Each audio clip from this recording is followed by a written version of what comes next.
Good evening, everyone. My name is Annika Huck. I welcome you to the presentation of the exhibition Because I Could Not Stop for Death by the two brilliant artists, Ghazal Zahra Sadegan and Vanchika Agrawal. I would also like to use the occasion to welcome our online audience, and I invite you to post your questions, which we will answer at the end of our discussion. Let me introduce also very briefly the work of the two artists. Vanchika's work actually plays with the idea of duality as well as fragility of a changing world. It's referring to symbols from different cultures, and she's creating experiences, including her own body as well as the bodies of the audiences. Ghazal's work instead evolves around the repression and hidden emotions behind the mind and the power of images. This specific exhibition, Because I Could Not Stop for Death, actually focuses on the relationship between existence, the anticipation of death, and the meaningless of life. It's heavily constructed around the concept of absurdity and the way we lose the perception of time when restrained by doing the same activities repeatedly. I would now like to invite Vanchika actually to explain a little bit further her work and the concept of absurdity. My work is actually built around the idea of absurdity, the absurdity of life that we are presenting through this situation of life and death that we are creating. And by using cultural symbols and me performing as death. So as we have seen in these symbols, the portraits that I have used, and the garland on the picture, which is actually a symbol of death in my culture or country. When a person is dead, we put the garland on the picture. And the performance, me performing as dead. So how these symbols tell us something, but in the absolute reality, how these symbols counterattack that situation. So we live in a world where we try to find meaning around these images and symbols, but how reality counterattacks, these symbols. So this situation of denial and acceptance that we are creating in this space also, where the viewer is confronted with this ambiguity feeling, of death, of the dead body, and but also the denial in this situation that the person is actually not dead. Thank you so much. It's very interesting, your introduction also to symbols, which are obviously relevant as a universal reference point in life. I mean, every human being needs an anchor point again, and it's actually also bringing me to Ghazal's work, which is really interesting because she's playing very much with, or she's creating a personal narrative, creating a symbolism, which is again inherent in her own work. Maybe you can explain a little bit more. Yes, of course. Well, as Annika said, I tried to show death more as a emotional and mental death rather than the physical death.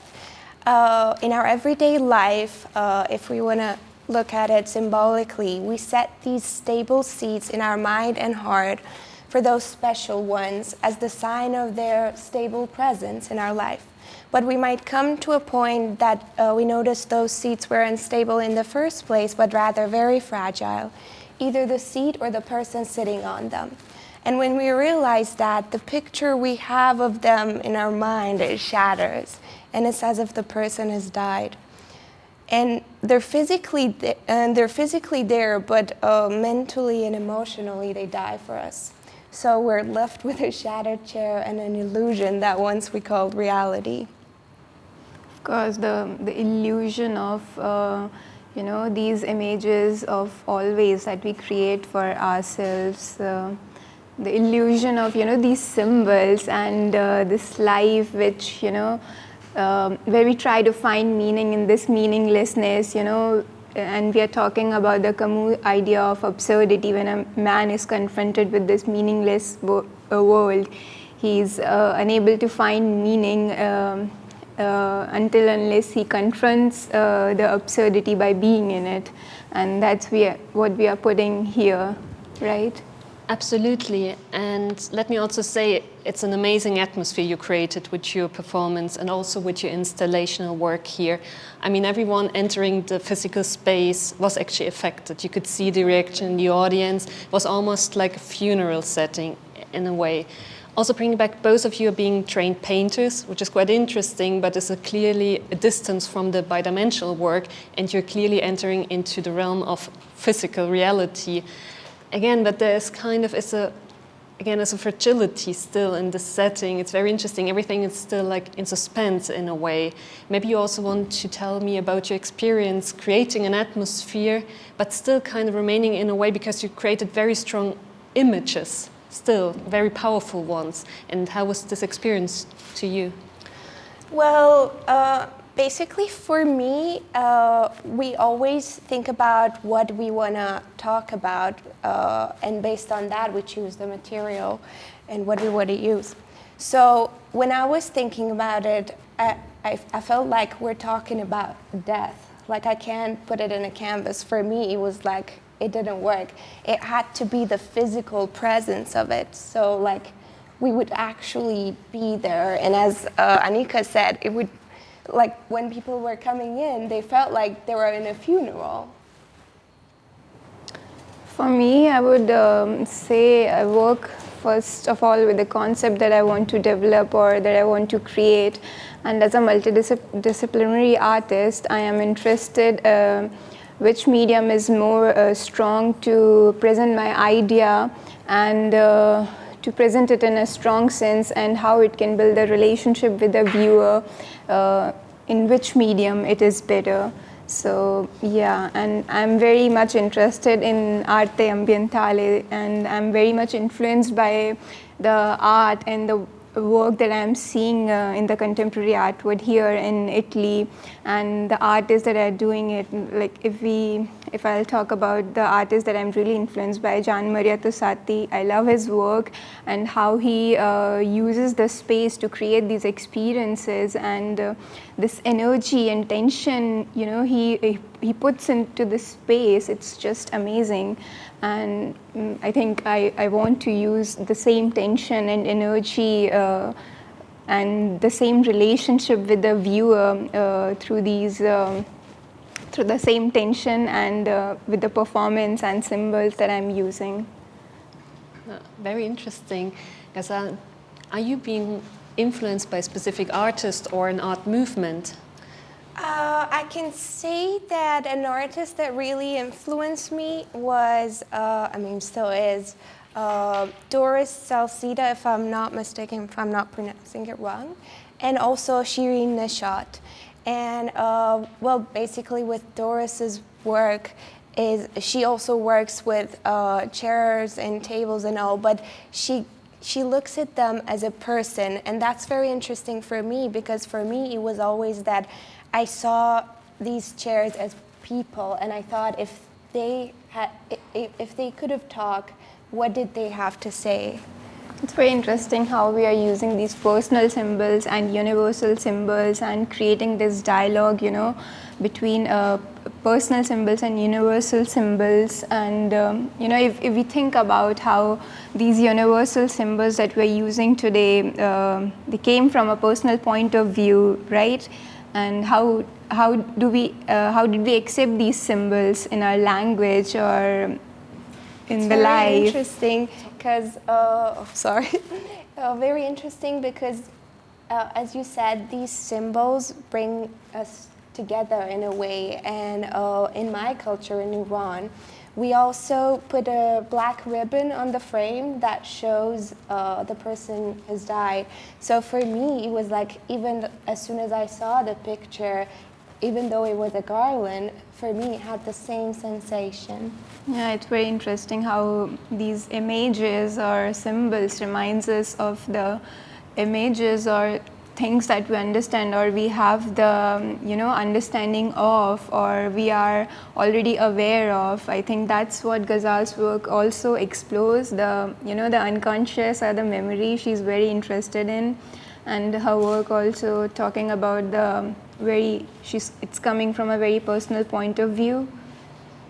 Maybe you also want to talk more about the psychology of art, which is clearly also a reference point for you in your research, Exactly. since we touched upon it now.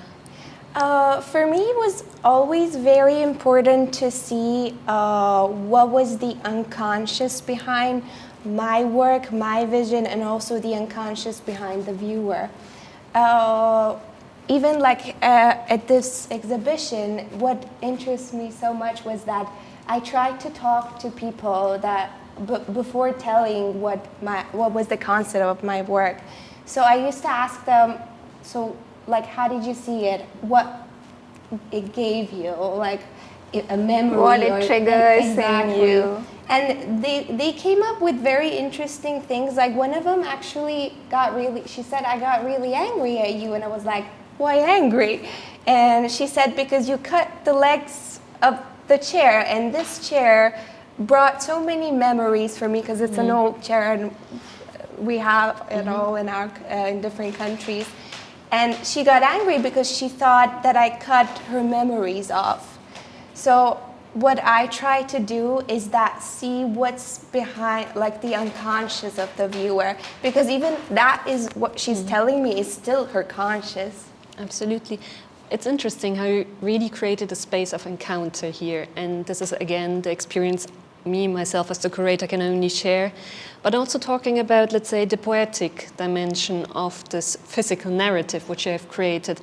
I mean, also, for example, the title, Because I Could Not Stop for Death. It's coming from a beautiful poem by Emily Dickinson, chosen by Vanchika in this case. Yeah. Maybe you want to also talk about your relationship with poetry. Yeah, for me, it's like most of the inspiration, if I'll say, for my work, I take from I always take that from literature, or even the titles. And this title that we have chosen for this exhibition also, it has come from a very beautiful poem by Emily Dickinson, and how she talks about death in this poem. Because I could not stop for death, so death kindly stopped for me. So this beautiful personification of death, but not as something horrifying, but a sweet, kind, gentle person, and she's taking that stroll or a walk with the death. And so we are taking this same idea that I want to represent through my performance, this very subtle aesthetics. And the performance I am doing, it also reminds me of the Veiled Christ or Veiled Mary. And some of the audience I've also talked to, they also told me like these images or references, that we refer to when we see a work of art. So it's very interesting. Absolutely. Again, my compliments. Both of you created a work which really lives between fragility and the fading experience, but it also provides stability, a physical experience with an embodiment really of memories, which is again really it's an interesting balance in this work. I mean, we have created this situation of ambiguity and contemplation, or the confrontation of death, inevitable, uncertain idea of death. But it's also like how viewer perceives it, because it's like an open dialogue of the symbols or the situation that we are creating. It's something very, it's like strong, intense that we are putting, but also at the same time, it's very beautiful narration that we are putting through the installation or the performance, or, the photograph, like through different mediums that we are using. Something that really, it was really interesting for me is that we were talking about the same sad sensation, but we were saying it in a different narration. She was saying it more of a physical way of it, and for me it was more emotional and mental. Absolutely. But maybe now coming back from the viewer's experience to actually the performance experience, how was it for you? You have been performing 4 days in a row, more than 4 hours. I mean, it has been a durational work. Endurance work, of course. How was it for you, the repetition, day over day, coming back, going basically into your grave in a certain way, going into a different physical space?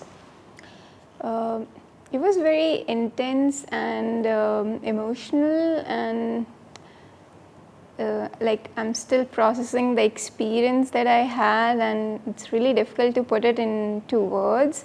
But the contemplation of death, or the understanding of this concept, is I think the main idea behind the work that I chose to work with this performance. But yeah, it was really strong, and when I was performing, I was in a completely different mental state, like something undefined or eternal space. But the experience was something completely different. Thank Yeah. you so much for sharing. I might actually leave now space to the audience in case there are any more questions. Yes, Alex is asking us which is the theme, the thematic of the live streaming. And the question is, what is the theme of the live streaming? Well, basically, the theme of the exhibition, again, the title, again, is Because I Could Not Stop for Death. It's really about, again, the meaningless of life, the struggle with existence, and the anticipation of death. Yeah, this Put in one phrase. understanding, yeah. Okay, and another answer is, did you find any difficulties to create this exhibition? The question is if you were facing or encountering any difficulties while actually preparing for the exhibition, also realizing it. I wouldn't say we found any difficulties while preparing for the exhibition, but yeah, we had discussed the topic or the theme so many times, and we planned a lot. We reviewed the concept again and again, and we worked upon it so hard, so it came out very well. For me, though, it was a little bit of trouble with setting everything up, but eventually it went good. Yes. And for you, Vanshika, what do you think during your performance? Vanshika, what do you think during your performance? It's not like a definite thought that I have. I would say it's like sometimes my mind is completely still, or sometimes there's so much going on, or sometimes my mind is occupied or struggling with my body, or the tension, this tension or the energy between me and the space. So I'm trying to calm myself in a way when I'm there, when I'm performing. And Ginevra from our public in the gallery want to ask you something. Nel momento di ricreare appunto la morte porta con sé un rito, e nel momento di ricreare le opere, di proporle, di pensarle come nel rompere la sedia, c'è stato un rito di morte, la sensazione di star facendo un rito, un rituale verso la morte, verso il decadimento di qualcosa o no? Well, to summarize, maybe the question was a very interesting question about the ritual dimension of the work, because I mean, since we're also kind of embodying death here, but also in the physical act of destroying, destroying the chair, was there a ritual aspect to it, a ritual aspect regarding death? Well, of course, because that's exactly what I wanted to show, is the emotional death, of course, because when we lose a loved one, it's not always just the physical way. And in my opinion, when we lose someone emotionally and mentally, it's way harder to deal with that than the physical, because when someone dies, they're not present there. It's not like a reminder to us that a reminder of that sadness. But when the person is there and we see them every day, but it's not the same person, that is very sad. Maybe also putting it differently, obviously also you have included a video which is coming from an archive, from a family archive, if Exactly. I may reveal this. is there a ritual dimension to it in a way you, for example, also maintain eventually these images, this archives, these memories? It is, but because this part gets a little bit personal, I'd rather not to talk Otherwise, about her it. gallery is always full of pictures and videos. But at the same time, it's very interesting, the relationship of tangible objects and intangible, emotions or the things, that we have, with everything. I mean, here we are talking about life and death. So, I mean, the intangible, the tangible thing is easy, it's gone, it's not there, but the intangible is hard to lose, and that's the thing I think we are dealing with, Maybe also just sharing a little experience from my side as the curator. I mean, I was basically helping Vanchika every day to start a performance, so basically giving her into this space, this very specific space. And one day I could actually not be here to take her back. And it was very touching for me because it has become like a sort of a ritual during this week.